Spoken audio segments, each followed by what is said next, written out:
नमस्कार दोस्तों, आप देख रहे हैं लवासना तक। इस समय यूपीएससी का इंटरव्यू चल रहा है, लगातार यूपीएससी का इंटरव्यू चल रहा है। हमारे साथ एक सर हैं, यूपीएससी का इंटरव्यू देके आ चुके हैं। सर कैसा, आपको बहुत बहुत बधाई सबसे पहले। Thank you sir, thank you. आपका इंटरव्यू ओवरऑल कैसा रहा सर? अच्छा रहा। मेरा संजय वर्मा सर का बोर्ड था। I was 5th to go और मेरे मोस्टली डैप से क्वेश्चंस पूछे। अभी मार्च में मुझे ट्रांसक्रिप्ट पढ़ के ऐसा लग रहा था कि शायद डैप से नहीं, बेसिक कंटेम्प्रेरी इशू से पूछने पर मेरा मोस्टली डैप से रहा। 80% अराउंड डैप से रहा होगा। क्वेश्चंस, हॉबीज़ वगैरह सब कुछ थे। आपका सर नाम और आपका अटेम्प्ट जानना चाहेंगे? मेरा नाम आदित्य तिवारी है, मैं जयपुर राजस्थान से हूँ। ये मेरा सेकंड अटैम्प्ट था, सेकंड मेंस और फर्स्ट इंटरव्यू। तो आपका जो इंटरव्यू था ओवरऑल वो किस बेस पे था?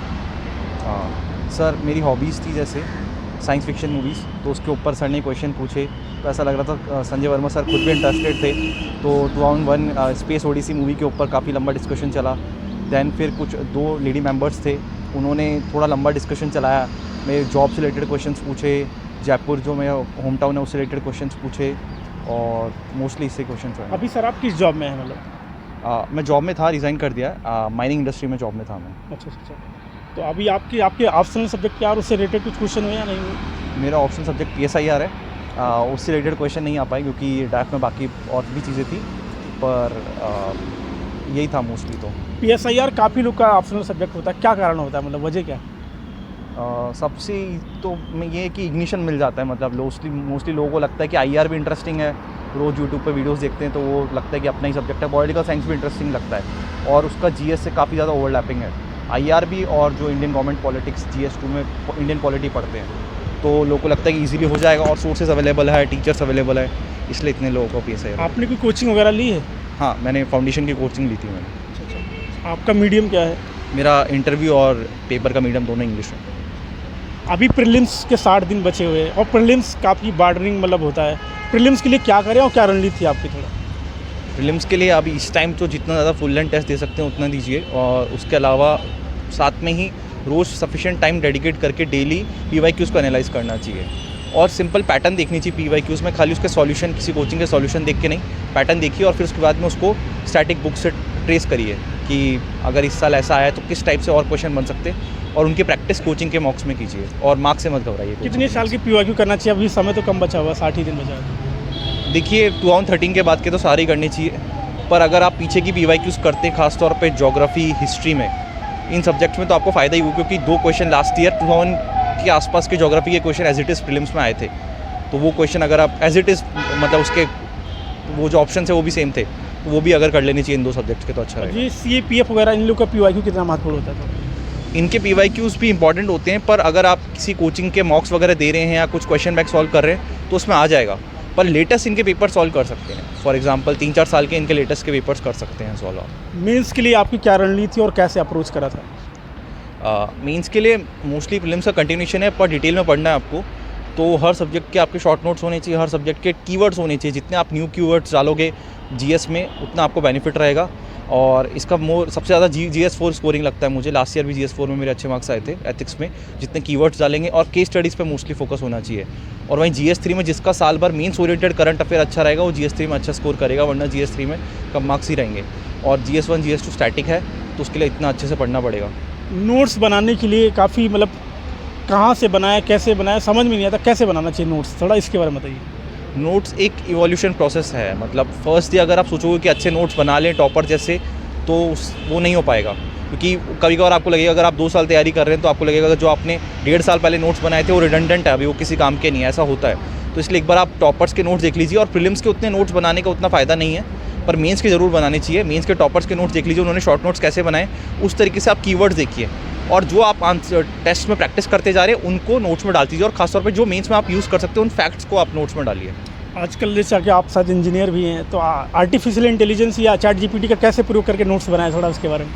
बहुत ज़्यादा यूज़ कर सकते हैं आप। जैसे कि कोई भी क्वेश्चन को आप ChatGPT से सर्च करके उनके डायमेंशंस मिल जाते हैं। मतलब आप उसको आजकल इतना, लास्ट ईयर जब मैंने मेंस लिखा था उससे इस बार जो मेंस लिखा उसमें बहुत चेंज आ गया ChatGPT में। आप एग्जांपल्स निकाल सकते हैं। इनफैक्ट एथिक्स में भी इतने अच्छे आंसर्स निकल रहे ChatGPT से, तो आप उनको कॉपी करके, पूरा आंसर कॉपी नहीं करना चाहिए, उससे आप कुछ नहीं सीख पाएंगे, पर उनके जो वैल्यू एडिशन है ना वो आप ChatGPT से डाल सकते हैं। ChatGPT में थोड़ा एक होता है फ्री वाला, एक होता है पेड वाला, किसको मतलब से अच्छे क्वेश्चन मिल जाते हैं उत्तर? देखिए अगर अपन अपने एग्ज़ाम के ओरिएंटेड देखें तो फ्री और पेड वाला सिमिलर रहेगा कंटेंट, ऐसा कुछ नहीं है। पेड वाले में बस आपको अपने डॉक्यूमेंट्स अपलोड कर सकते हो, पर आजकल वो खुद भी गूगल से इतना अच्छा सर्च करके डालता है कि बस वो लिमिट हट जाती है। पर उसके अलावा अदर ऑप्शन है, जैसे आप जेमिनी यूज़ कर सकते हो, अभी तक फ्री है, डीप सीक कर सकते हो, ट्विटर का ना ग्रोक AI आया है, तो आप ये सारे भी मीडियम्स यूज़ कर सकते हैं। आंसर राइटिंग के लिए कैसे आंसर राइटिंग करनी चाहिए और क्या क्या विशेष ध्यान रखना चाहिए थोड़ा इसमें? सबसे पहले तो आंसर राइटिंग में स्टार्ट कर देना चाहिए। मतलब बहुत लोग यही सोचते रहते हैं कि स्ट्रैटेजी देखें, अच्छा आंसर लिखे, उसकी वजह आप स्टार्ट कर दीजिए और आप जैसा आंसर लिख रहे हैं बस कंसिस्टेंसी से लिखते जाइए। डेली 2 आंसर किसी भी सब्जेक्ट के लिखते रहिए, चाहे आप प्री के टाइम हो चाहे आप मेंस के टाइम हो। प्री के ऑब्वियसली 15 दिन पहले तो छोड़ ही दीजिए, और बस फिर आप जब खुद 6 महीने पहले बाद अपना आंसर कंपेयर करेंगे आपको पता चल जाएगा कि मेरा लेवल चेंज हो गया। और टॉपर कॉपीज़ देखती रहिए। ऑप्शनल की और GS4 की जो टॉपर कॉपी ही सबसे बड़ा वैल्यू एडिशन है, क्योंकि मैं देखता था टॉपर ऑल इंडिया रैंक 7, 10 ये लोग इतने नए नए कीवर्ड्स लिख देते थे जो किसी भी मटेरियल में नहीं मिलता, तो उन्होंने खुद से गूगल सर्च करके वो कीवर्ड्स निकाले होंगे। वैसे आप उनकी कॉपीज़ देख के अपने नोट्स में ऐड करती जाइए वो कीवर्ड्स। सीसेट काफ़ी चैलेंजिंग होता है, सीसेट में तीनों चीज़ों को फोकस करना चाहिए या फिर कैसे करना चाहिए थोड़ा? सीसेट में आपको सारी चीज़ों को फोकस करना चाहिए कि जैसे 2023 का सीसेट बहुत डिजास्टर्स था, तो उसमें जो लोग खाली इंग्लिश के भरोसे थे वो मैथ्स पे रह गए, और जो मैथ्स के भरोसे थे वो इंग्लिश के वजह से रह गए। तो आपको सब चीज़ें करनी चाहिए और प्रैक्टिस जितनी कर सकते हो, और टफ क्वेश्चंस प्रैक्टिस कीजिए, क्योंकि बहुत लेवल चेंज हो जाता है। आप किसी कोचिंग का अगर सिंपल सीसेट के जो आज से 4-5 साल पहले आते थे वो सॉल्व करेंगे, आपके 130 भी आ जाएंगे। पर अगर 2023 ऐसा पेपर आया तो शायद आपके 60 ना आए। तो इस वजह से आप टफ क्वेश्चंस को सॉल्व कीजिए और अदर एग्जाम के क्वेश्चन निकाल सकते हैं। जैसे आप जैसे बैंक के जो क्वेश्चंस आते हैं उनके क्वांट के क्वेश्चन सॉल्व कर सकते हैं, RBI ग्रेड बी में जो आते हैं उन क्वेश्चंस को सॉल्व कर सकते हैं, ताकि अपने आप को मजबूत बनाएं और कंफर्टेबली सीसेट क्लियर करें। सीसेट में मैथ के लिए काफ़ी चैलेंजिंग रहता है, तो इसे नंबर सिस्टम है और किन चीज़ों को विशेष फोकस करना चाहिए? 2-3 टॉपिक अगर बताना चाहे तो। जैसे नंबर सिस्टम और PNC यही सबसे टफेस्ट है, और यही 2023 में सारे आ गए थे, पर ये 24 में कम आए और थोड़ा ईजी रहा सीसेट। तो इनको अच्छे से कमांड होनी चाहिए, इनके बहुत सारे क्वेश्चन सॉल्व करें, और आपको मतलब खाली ट्रिक सीखनी है। उसके बाद में प्रैक्टिस के लिए आपको गूगल पे बहुत सारी वेबसाइट्स मिल जाएगी।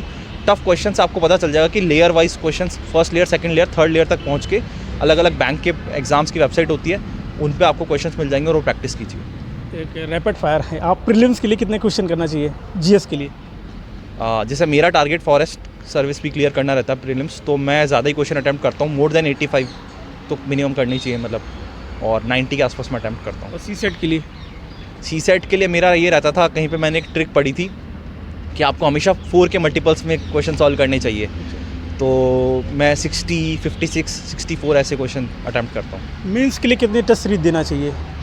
मेंस के लिए जितने हो सके उतना, पर इतना हो नहीं पाएगा क्योंकि अब नेक्स्ट ईयर से जो 2025 का अटैम्प्ट है अगस्त में मेंस हो गया, तो उसके लिए ये है कि आप कम अटैम्प्ट करो, ज़्यादा करो, उससे फ़ायदा नहीं है, पर आप जल्दी करो। जितना प्रीलिम्स एग्ज़ाम होते ही जितना जल्दी आप टेस्ट सीरीज़ लिखना स्टार्ट करोगे, फुल लेंथ टेस्ट, उतना आपको बेनिफिट है। 3 घंटे के पूरे 3 घंटे में, या फिर अगर आपको ज़्यादा भी लग रहा है 10-15 मिनट चलता है, पर अगर आप अगस्त में एकदम रैपिड फायर टेस्ट लिखोगे उससे आप अपने आप को थकाओगे भी और उतना वैल्यू एडिशन नहीं कर पाओगे, इसलिए जितना जल्दी। प्रीलिम्स और मेंस में करंट अफेयर्स का लोग बहुत बाउंडर काटते हैं, क्या रहे थोड़ा रणनीति क्या होनी चाहिए थोड़ा? मेंस में तो आजकल करंट अफेयर से रिलेटेड डायरेक्ट क्वेश्चंस आने लग गए GS में, जैसे बिल्स आने लग गए, एक्ट्स आने लग गए डायरेक्टली, तो आपको जो मेंस का वैल्यू एडिशन मिलता है कोचिंग के कोई मटेरियल या कुछ है वो आप फॉलो कर सकते हैं हर महीने डेडिकेटेडली।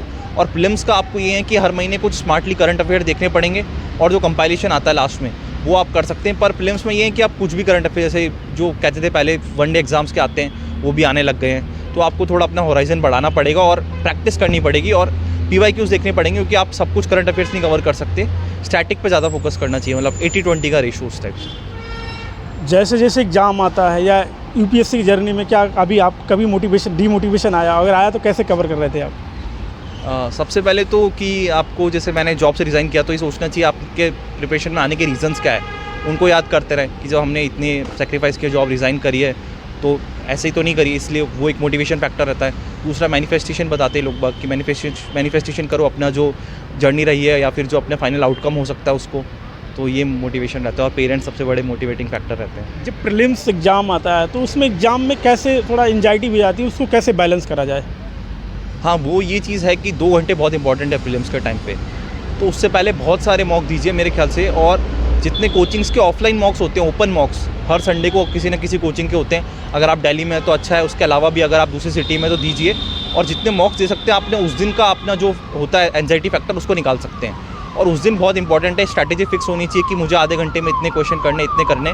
और बिल्कुल भी जज मत कीजिए अपने पेपर को। कोई फैक्चुअल क्वेश्चन आ गया सिंपल सा, से लास्ट ईयर प्रीलिम्स में बहुत फैक्चुअल क्वेश्चन आ गए थे, पार्ट्स के कॉन्स्टिट्यूशन के क्वेश्चन आ गए थे, वो बहुत लोगों का गलत हुआ, मेरा भी गलत हुआ, पर मैंने सोचा कि शायद सबका ही गलत होगा, तो इसको जज नहीं करना। अपन ने पढ़ने से भूल गए तो जज नहीं जैसे करना। आप जॉब छोड़ के आए, शायद आपसे क्वेश्चन पूछना नहीं, लेकिन फिर भी पूछ रहा हूँ, प्लान बी होना चाहिए नहीं होना चाहिए?